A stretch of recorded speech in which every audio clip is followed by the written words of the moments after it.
Bueno, mucho de ese discurso antipolítico está presente también en el discurso de Javier Milei, ¿no? Ese malestar y bueno, sí, hay comparaciones que cuando la lucha por el poder se transforma simplemente en retenerlo, se empiezan a saltar las preocupaciones más básicas, ¿no? Por ejemplo, en el caso del peronismo, que fue el auge del peronismo, fue de la mano de hacer llegar ayuda y de sacar de situaciones de pobreza a millones de argentinos.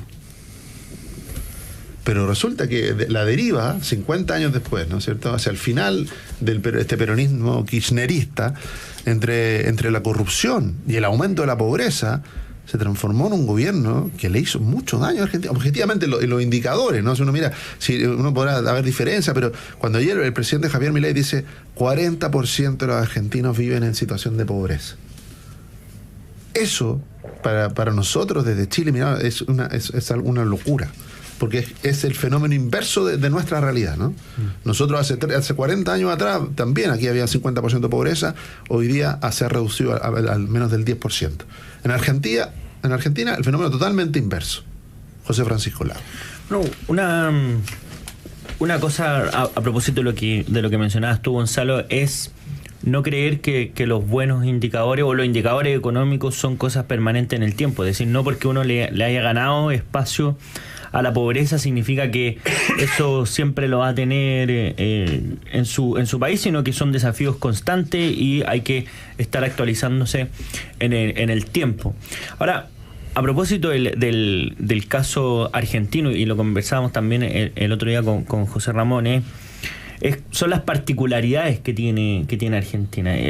Me puse a investigar un poco, lo escuché también cuando fui a ver la elección de la primera vuelta, pero uno de los partidos de la coalición de Javier Milei es un partido que se llama Partido Renovador Federal, que su ideología es el peronismo como federalista, que el candidato que llevó el 2013 y el 2015 era Sergio Massa.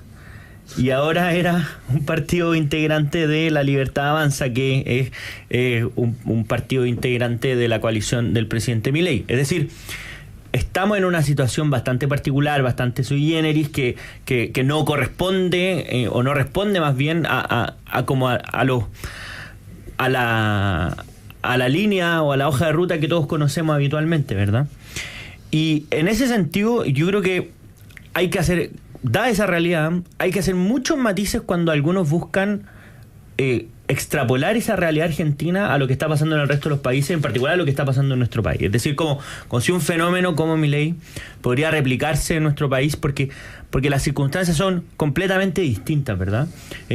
Yo sé que no está de moda mirar bien nuestra política y tiene errores graves, pero en cuanto a la institucionalidad, o en cuanto al menos cómo funcionan los partidos, acá tenemos partidos que tienen cierta tradición, ¿verdad? Y hay una institucionalidad hace 2 elecciones presidenciales en Argentina ni siquiera los presidentes se pudieron pasar la banda presidencial, ¿verdad? Simplemente hicieron 2 actos completamente distintos.